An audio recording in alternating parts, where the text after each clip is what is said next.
Hi, everyone. I'm Dr. Aimee, a fertility doctor in the San Francisco Bay Area. And on today's show, we're diving into PGT-P, the latest polygenic testing for embryos. The title of today's show is PGT-P Explained, the latest in polygenic embryo testing with Jonathan Anomaly of Herasight.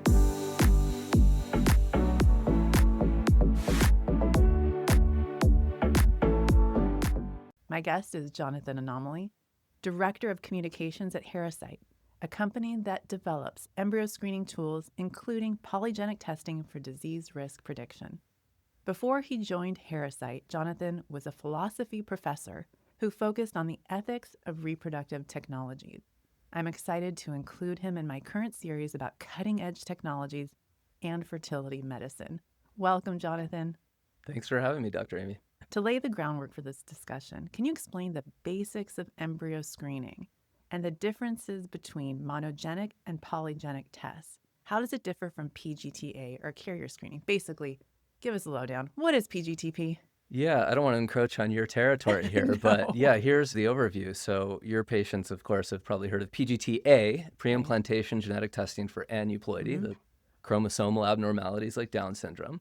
That's been around since the early 1990s, and we actually hired on our team now Santiago Munet, who is kind of the pioneer of PGT-A. And there's also PGT-M, pre-implantation genetic testing for monogenic conditions, and that could be things like the BRCA variants that can put you at elevated risk of breast cancer, Tay-Sachs, which is a much worse disease, a protein folding disorder, et cetera. And yeah, the idea is a single gene, monogenic, can cause these outcomes. And in some cases, just one parent elevates the risk. In other cases, both parents have to have a copy, et cetera. So you can do carrier screening through blood tests for the parents and see if they have a copy to begin with. And if maybe one or both do, then you test the embryos on top of it, et cetera.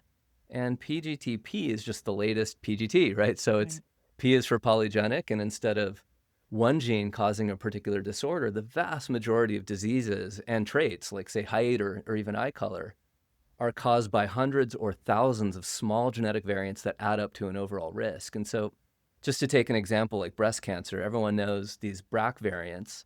If you have one of those, you have a really elevated risk of breast or ovarian cancer, 60, 70, 80% in some cases. However, that's a tiny minority of all breast and ovarian cancers. The rest are caused by A, environmental conditions, of course, and then B, highly polygenic, right? Hundreds or thousands of variants. And so when we really want to test for genetic diseases, polygenic is in a way where it's at. It's just that we hadn't been here before because it took huge data sets, biobanks with 500,000 to 1 million people who were genotyped. They were phenotyped in the sense that we looked at the outward expression of their genes. Do they have diabetes, breast cancer, schizophrenia? And if you can diagnose them well and then you can genotype them, you can scan the whole genome and look across the billions of variants that we have, which ones are associated with those diseases. And for the first time now, we can test for those and then select an embryo or prioritize one that's at lower risk of these diseases. Yeah. So I imagine if I went into a waiting room at a fertility clinic and I walked around the waiting room, I'm not going to do that, by the way, but I think about doing these things and I went up to people that are doing genetic testing of their embryos. I think most people already think that these things are being done, that their embryos are genetically screened, and genetically screened means like they're looking for things like increased risk for schizophrenia and other things, especially autism. But they're not. All they're doing is looking at chromosomes, which is so basic. But now what you guys are doing is so impactful because you're finally able to see the things that I've always wanted to be able to see in embryos because they're going to have healthier babies potentially. Yeah, exactly. And how much healthier depends on your family history. Sure. Some people have just a low overall set of risks in their family history. You could still have a kid with a polygenic disease, but where it's really impactful is if you have a grandparent or a parent or something with, let's say, schizophrenia or some other disorder, you can dramatically reduce the risk in those kinds of cases. So, Right. yeah. And what about for patients who, like you said, are low risk? How can this help, like someone who's just doing IVF, growing their family, wanting to bank embryos? Yeah, well, one thing that we do that's related is we actually do a kind of, you might call it a carrier screening, a kind of polygenic carrier screening, where we actually sequence the parents and then we do a simulation 500 times over of what realistically they can expect from a round of IVF. Just 500 times? Just kidding. five. That's it? Yeah, exactly. 5 million times, yeah. So just to see how their genes might combine and recombine. So we get an average sense of this is what you can expect in terms of your risks. And what's neat about that is then when you do a round of IVF, or if you've already done one, you can kind of see, did we get like genetically lucky or unlucky, right? Like maybe our embryos are a little bit higher risk than average. And so what we should do is another round of IVF, or we got lucky and there's no point in doing another round of IVF. So that's kind of neat. That's like a preemptive kind of move that you might do. So the carrier screening basically that we're offering patients now is pretty basic as well, and you guys are taking it up a notch. Exactly. So you could do monogenic carrier screening. Now you can do a kind of polygenic version of that. So for people who, need to do PGTM, this technology basically replaces the need to create a probe. Okay, so there are different kinds of sequencing. And so in some cases it can replace it. In other cases, it's still better to do the traditional version of it. We're going to do, like, we have a lab where now we're going to offer A, M, and P just because it's easier sometimes to put those all together. Yeah. But sometimes it's still worth getting a specialized M. Yeah. But if you're doing P, Yep. is everyone following me? Yeah. If you're doing P, that includes A. Yeah. I mean, if you're doing the polygenic testing, you're also going to find out about the chromosomes. And is there something about Herasight's technology that makes looking at the chromosomes more accurate than the traditional PGTA companies out there? Yeah, two answers to that. On the one hand, like our version of PGTA, like that's just PGTA in our lab, it is a little bit more powerful than the average on the market. We're just sequencing at a greater depth so we can see the chromosomes better. But on the other hand, we have a truly revolutionary technology, which is, I guess I'm going to say it here for the first time. We're going to be announcing this in November. And that is that thanks to the genius that is Alex Young, our statistical geneticist at UCLA, he worked for quite a while on this. We can take parental DNA, whole genome sequence the parents, then take the genetic data from the PGTA test, which is just meant to count chromosomes, and we can put that together to algorithmically recreate the whole genome of each discrete embryo. And the reason that's of enormous importance, not just for us, but any customer, is that means we can serve people really anywhere where there's an IVF clinic. Why? Because these are two commodities. Anyone can go to an IVF clinic and request a PGTA test. Not everyone does. Maybe they're young and they don't need to, et cetera, but they can. And then furthermore, anyone can get whole genome sequence. That's a commodity. It costs $400 or $500. People are doing it all the time. We can put those together to recreate the whole embryo and therefore then subject it to polygenic testing. Why is that interesting? It's way easier and cheaper than directly whole genome sequencing the embryo. That's actually extremely difficult to get enough DNA from the embryo, from a few cells, et cetera. So yeah, there's actually two things that we can do with PGTA. One is just higher resolution version of it, so we have fewer false positives and false negatives. But the other is, this entirely new thing, which is sequence the parents, take the PGTA data, and then understand the entire embryo genome. So what you're saying is, let's say patients of mine who've already gone through IVF and they've done the more standard PGTA panel, they can still benefit and basically do PGTP without double biopsying their embryos and putting them through something that's risky. Exactly. And still get this data. Where they might lose some of them or damage them. Yeah. I mean, the amazing thing here is there are millions of embryos in freezers right now. And some of them, many of them have been PGTA tested. And what people thought they were getting is a down test, but what they were actually getting is, a height test, a schizophrenia test. So you can unlock that with just simple parental sequencing. Okay. So, yeah. Okay. So you just said something. You said you're launching this. You just said it for the first time here today. That's true. But how do we know that it works? Good. So specifically for polygenic testing, how we know it works. And I could talk about the reconstruction of embryos. That's a separate test. But when we do polygenic testing, so I guess it's worth just saying very quickly and simply, it relies on a technology called polygenic scores. And I already hinted at how that works. You have a huge biobank, hopefully racially diverse people. Ancestry diversity really matters here because there are some genetic differences between people. So you want to get an adequate set of people and then and a big set, 500,000 or more, and people who have, let's say, diabetes and don't have diabetes, people who have whatever it is, tall height and short height and that sort of thing, whatever it is that you're interested in understanding the genetics of, you have to have a representative sample. From that training data, and I guess that term training data from AI now is common parlance, but we use it in genetics too. What you can do is create a score where you look at all the variants across the genome, you have this polygenic score, and you ask, okay, we think this polygenic score which gauges the likelihood that you'll develop schizophrenia or you'll be 6 feet tall or whatever. We think it works. How do we know it works? Well, it's actually fairly straightforward. The statistics is hard, Right. but it's easy to understand. So think about embryos in a petri dish as unrealized siblings. So they have the same relationship genetically to each other and to their parents as a set of siblings who are 30 years old, 50, 100 years old.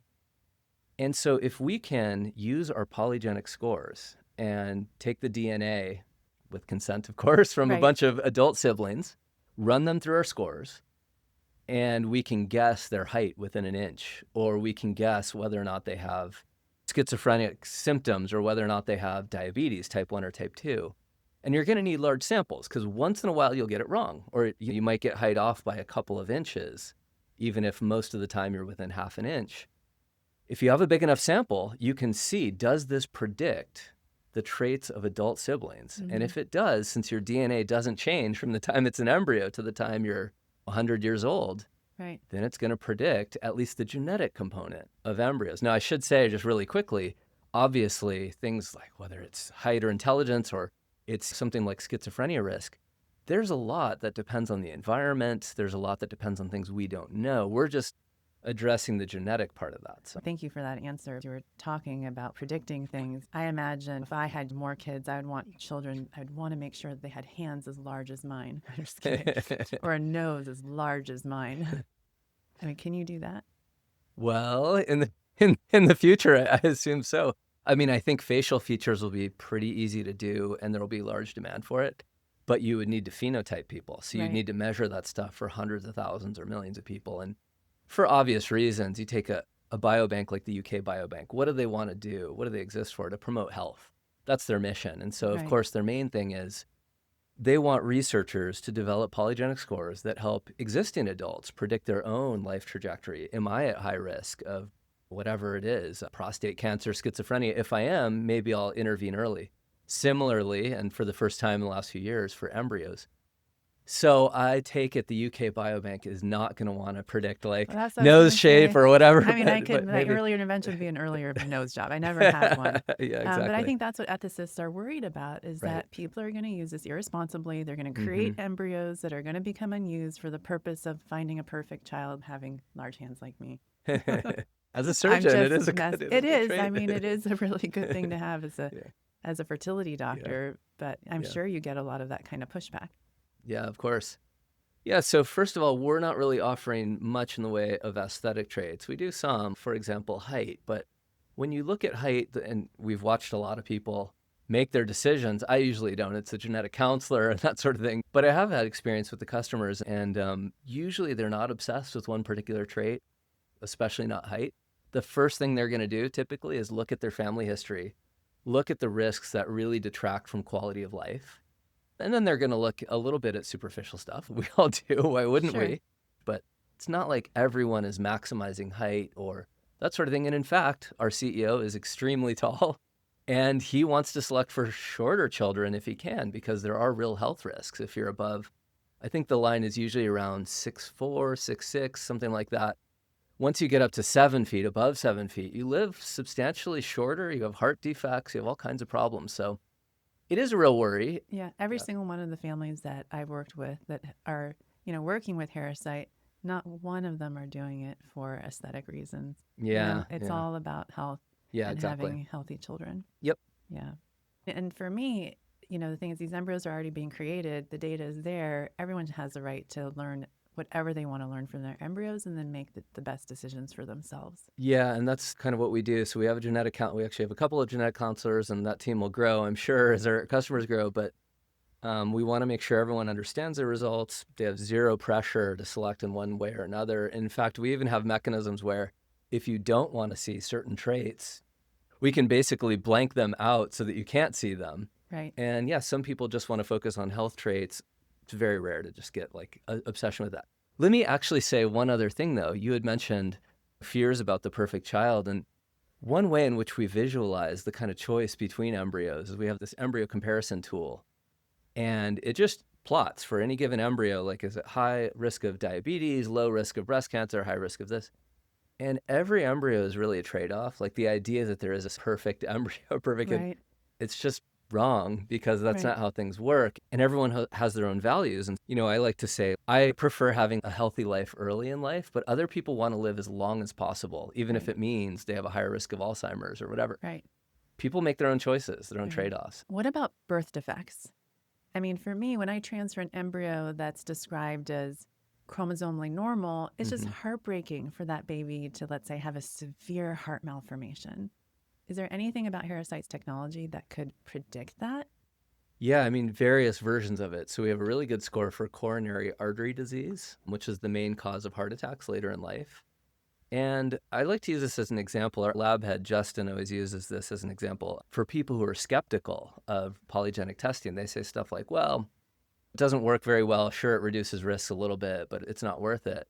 And what he likes to say is actually, even with just a few embryos, if you have a background with coronary artery disease, your parents had it, your father in particular, actually, our technology is as good or better than a statin. It's remarkable. Statins are considered like a modern miracle. All these men are living past the age of 60 or 70, which often would have died of heart attacks in their 60s, back in the 1970s and 80s. And so when you think about that, you can basically prevent a lifetime of taking statins, which it's not a big deal to take a statin, but Right. that's a pretty effective intervention, right? Right. And so now how much risk reduction you get sometimes depends on the number of embryos, but even with just 3 or 4. What is a statin for those who just don't know what that means? Yeah, a statin is just one of these drugs that reduces the risk that you'll have a heart attack. Right. But what about like the birth defect of cleft lip, cleft palate, or anencephaly, things like that? Yeah, there's some of those things we can predict. Anencephaly, so I actually don't know much about the origin of that. Is that a Neural single tube gene? defect. Is that what I yeah, mean, yeah. none of them are gene. That's the thing. Got It's it. like, So that's developmental so the disorder. point Okay. that I want to Yeah. make is that anytime you say, I want to get pregnant and have a baby, you also still say anything could happen. The screening will not predict whether the baby will have a birth defect like that. You could still go to the 20-week anatomy scan and find out that the baby has a birth defect because those things can just happen.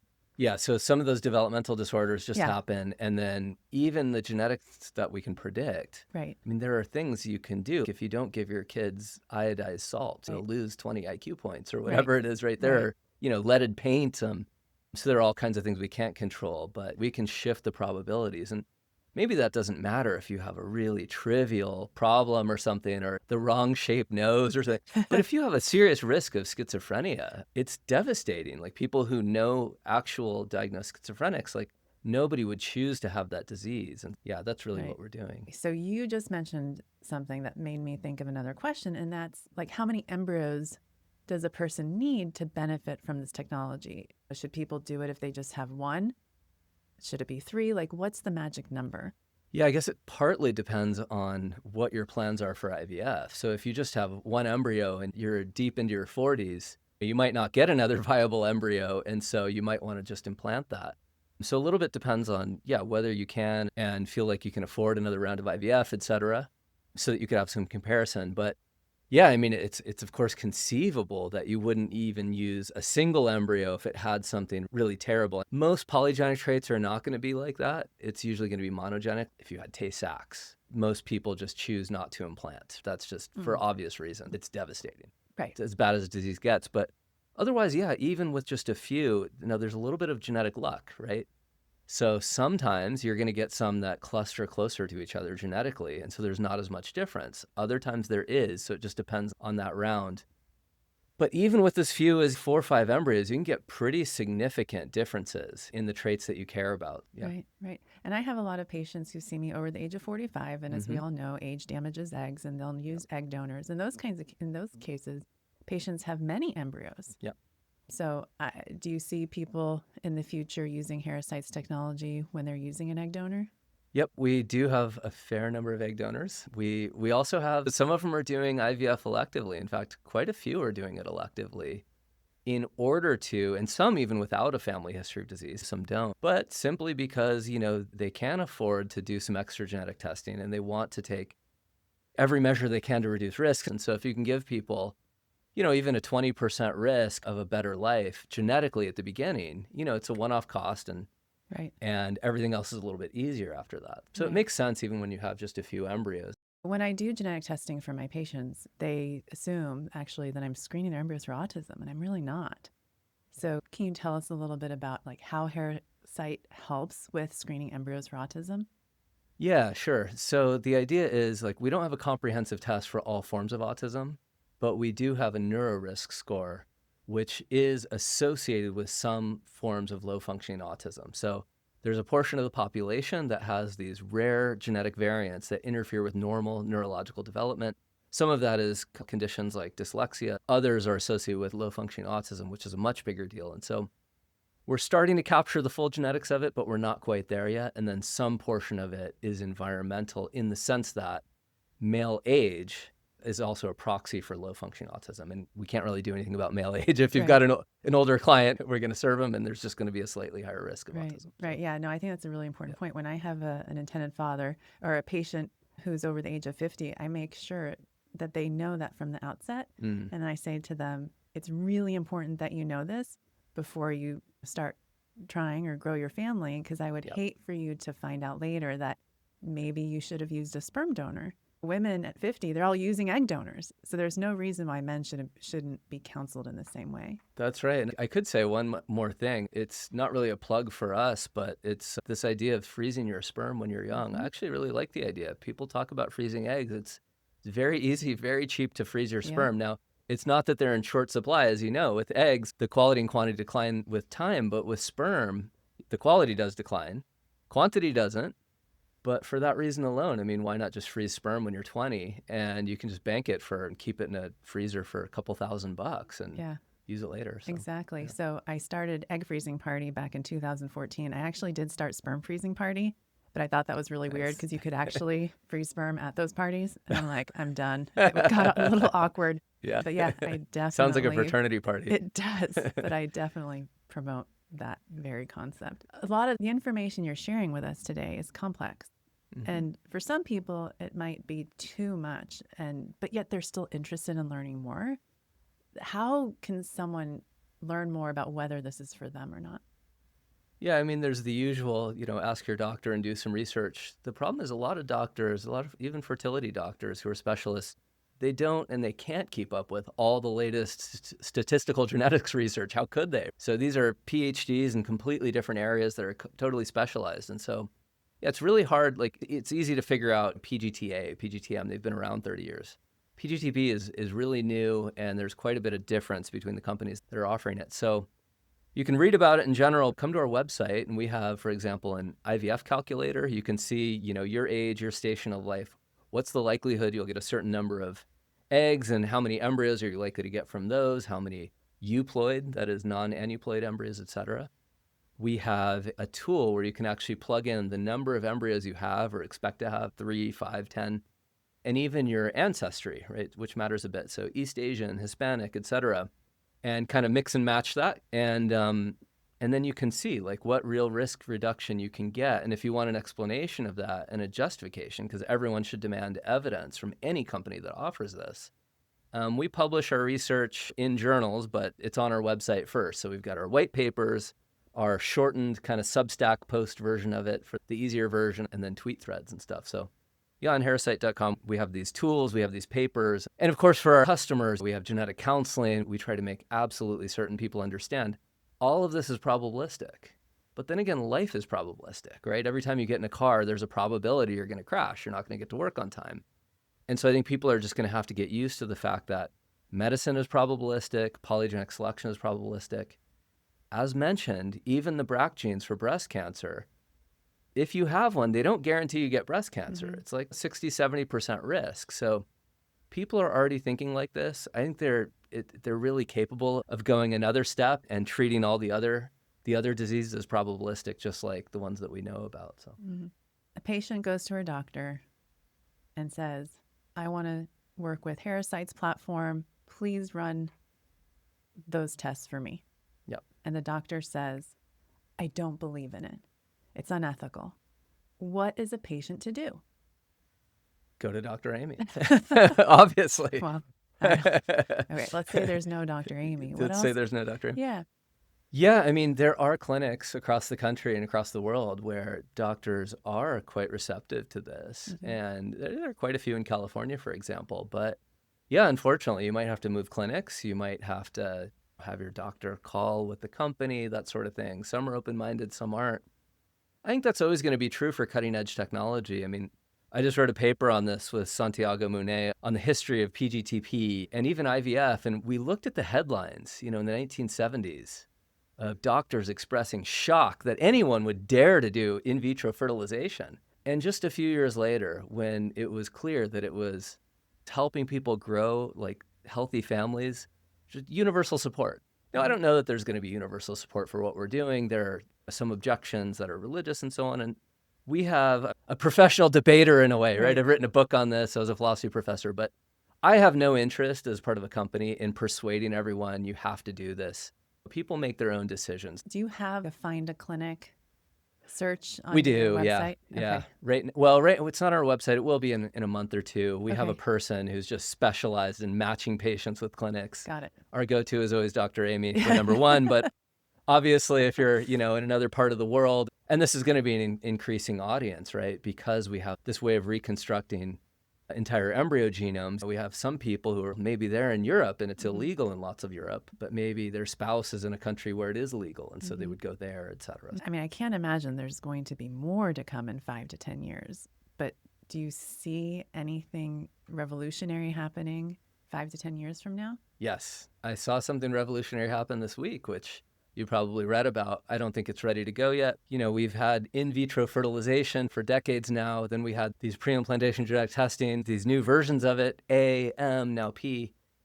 Well, the next big thing that's coming is, I think, IVG, in vitro gametogenesis. And that's the idea of it'll freak some people out. Other people will love the idea. It wouldn't put you out of business, but it would change your business quite a bit, right? I want it to, actually. And this is the idea that thanks to a Japanese researcher, I believe in 2010, in rats, he figured out how to take an adult cell, like a skin cell, a blood cell, it could be marrow, whatever, turn it into a pluripotent stem cell. That's the kind of cell that basically embryos have. In fact, the reason for this is, remember, back in the early 2000s, there were the stem cell wars. Should we be doing research on this or not? And so a lot of that research went overseas to Japan. And so they figured out we don't need embryos to create these cells, pluripotent cells.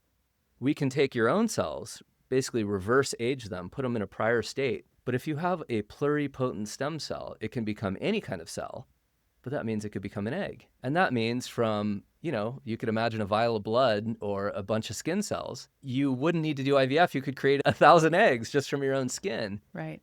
And we were talking beforehand, one of the worries people would have, and it's a real legal risk, is what if you steal someone's hair, Exactly. And that's what I'm thinking. Yeah, someone's going to come up to me and pinch me, and I'm gonna be like, you just stole my eggs. Exactly. You stole my eggs, yeah.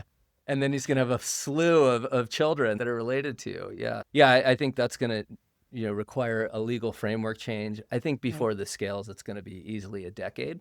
Yeah. But it also means, imagine the selection that you can do. I mean, 2 schizophrenic parents could almost guarantee a non-schizophrenic child.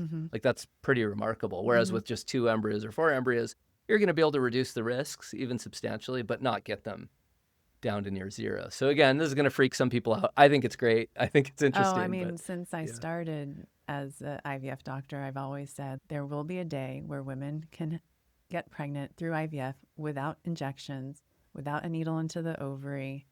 And I just knew the day would come. I used to say, I will not be alive to see it. Yeah. But I think I might just be alive to see it. Well, I'll tell you one other thing that's maybe even more interesting. So I try to talk with people who are interested in gene editing. So the Church Lab at Harvard, MIT, and kind of the people at the forefront of this. I'm not capable of fully understanding what they do. So I just take their summaries of what they're up to. And they tell me that contrary to what a lot of people think, gene editing is a long ways away. So CRISPR-Cas9, the system that many people have heard of, actually up the street at Berkeley, Jennifer Doudna was one of the co-discoverers of that, won the Nobel Prize for it. That's the main editing system that are used in lab rats and so on. There are too many off-target mutations. So if you want to target one particular genetic variant so that you don't have a disease or whatever, there is some probability it will accidentally target other genes. And secondly, The kinds of things that would really benefit a lot of people would be highly polygenic, and it would require hundreds of edits or even thousands. And not only are we not ready because of those off-target mutations, I'm not involved in this at all. I mean, we as humanity. Yeah. We also don't know the genetic architecture of a lot of complex trait. The cool thing about selecting between embryos is you don't have to know what every single gene does. You're choosing among whole natural embryos the parents produce. And as long as we know a lot of the correlations and some of the causes, what we can do is basically dramatically reduce risk of disease or increase whatever trait you're talking about. But if you want to edit all of those genes, you better know exactly what every single one of those genes are doing and that you didn't misedit it, right? And so I actually think IVG, which we just talked about, is going to be much more transformative, and it's much closer than something like gene edit. I hope to be alive to see that. Yeah. And maybe I need to have an offshore clinic because I'm not sure it's going to be legal in the United States. Yeah, fair enough. Yeah, we'll see. Jonathan, people criticize me for offering PGTP. I don't really care because all I care about is doing the very best for my patients. And for me, informed consent when it comes to genetic screening is making sure patients know all the different options that they can choose from, and then they can make their own decisions. Exactly. There are trolls out there, yes, I did call you guys trolls, who are, saying that I'm unethical, I'm creating designer babies. And how do you guys as a company, what is your stance on that? Yeah, well, first of all, I mean, we accept the kind of bioethics consensus, which is, informed consent. That's the bedrock of modern medical ethics. And there's a reason for that. Back before World War II in the United States, for example, sometimes doctors would perform procedures during surgery, for example. There's a famous case of a hysterectomy without telling you they were going to do it. They just go in there and look around and see what the problem is and just do something. And after that, the Supreme Court and others have ruled, like, look, doctors can inform their patients. They can even urge them in some circumstances, like I would or wouldn't do this, or I would recommend this. What they can't do is control what they do with their bodies or with the extensions of their bodies, their embryos, their eggs, their sperm, etc. And so we accept that entirely. And each of us in a company, I mean, we all have our own views on different things, what we would and wouldn't select for, what policies we want, etc. But we all accept that, and I think it's fairly clear. Now, I will say, like, in defense of people who worry about this, there is one problem, which is extreme, as econ background, we like to say asymmetric information. So where one party knows a lot more than another, they can manipulate them. And so I think it's really important for doctors and companies like ours to be as absolutely clear as possible. This is what we're doing, what we're not doing.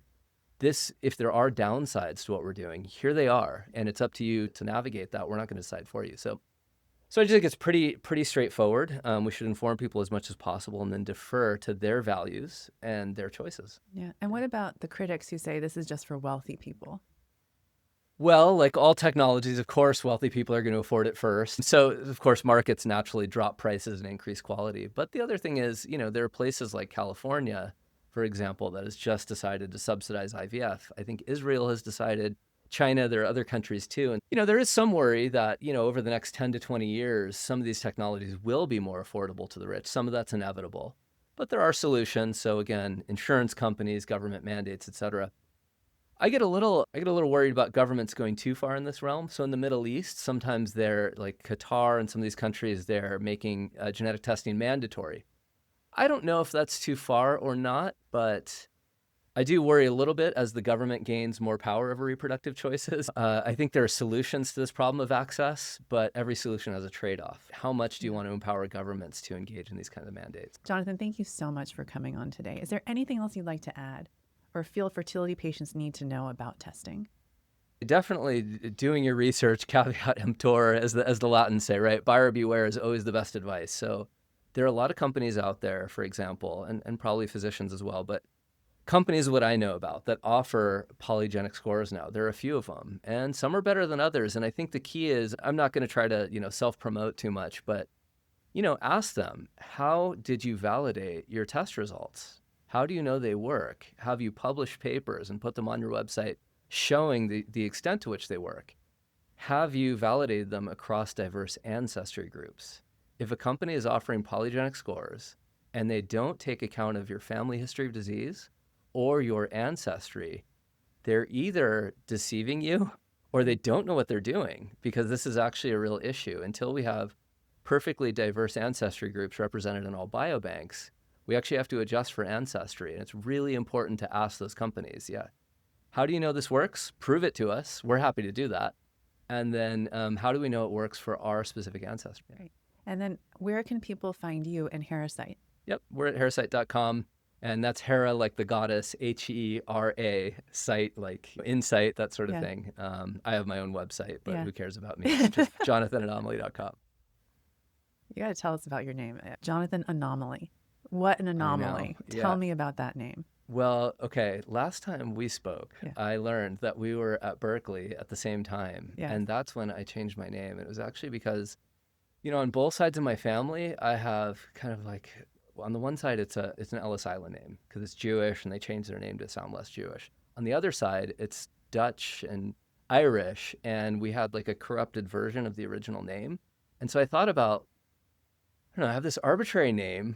I was at Berkeley, there was a lot of free spirits at Berkeley. And I just thought, I kind of want to change my name. And what gave me like the initial idea to do it was reading like 1984. And I know like Eric Blair was his real name. And then George Orwell was his pen name. And a lot of these authors had pen names. And I just thought that was kind of cool. Okay. And so I thought I would do it. And I did. Okay. And I was only 20 years old. And maybe it was a mistake, but becoming like Dr. Anomaly, Professor Anomaly. That's pretty cool. It sounds like an evil superhero, so I kind of like it. Yeah, no. And I don't know. Okay, what did your parents say? They didn't mind, but I didn't tell them at first. But they really didn't mind. I mean, I was raised in a non-traditional way, let's say that. Okay. Jonathan, thank you so much for joining us and sharing your expertise. To our listeners, you can learn more about Jonathan and Herasight by visiting herasight.com.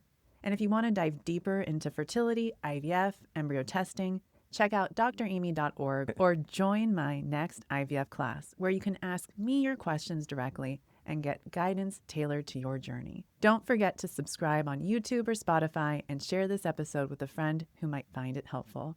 I'm Dr. Aimee, the Egg Whisperer. Thanks for listening.